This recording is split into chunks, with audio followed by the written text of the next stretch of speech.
There's a tree on my ranch that I've always loved.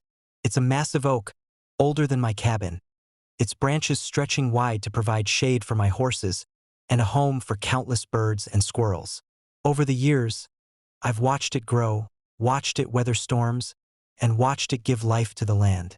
I never expected it would become the center of a full-blown HOA dispute. It all started when the HOA next door, led by Karen, decided that my tree blocked their view.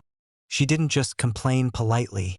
She sent letters demanding I trim it, then cut it down entirely, citing community aesthetics.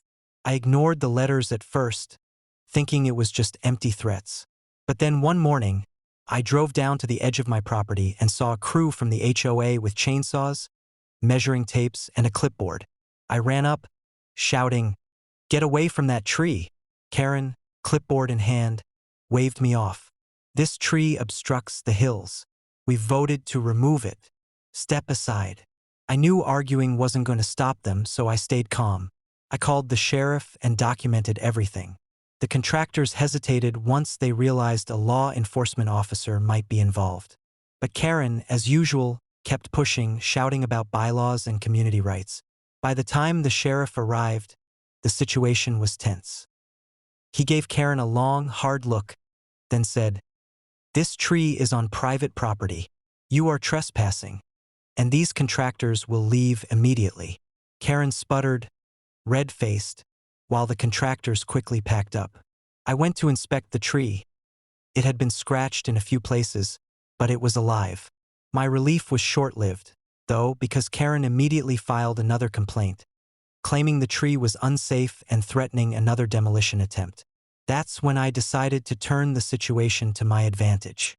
I called a local photographer, someone who specializes in natural landscapes, and had him take high-resolution photos of the oak from every angle, showing its size, beauty, and historical significance.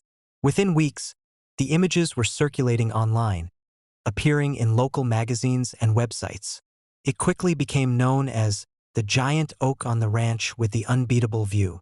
Tourists started coming by, quietly, respectfully, just to see it. Local photographers, bird watchers, and even a few nature bloggers shared photos. Before long, my once private tree had become a minor tourist attraction.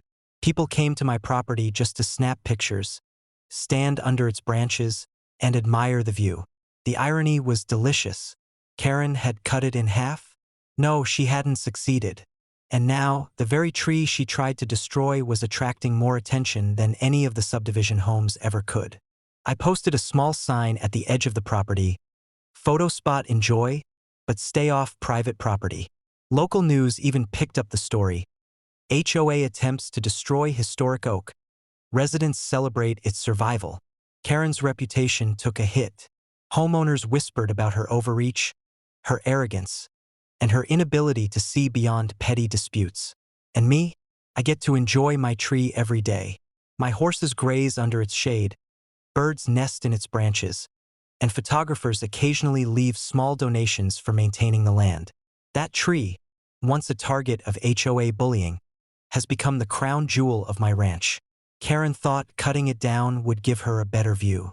Instead, she created the most photographed tree in the county, and she didn't even get an invite.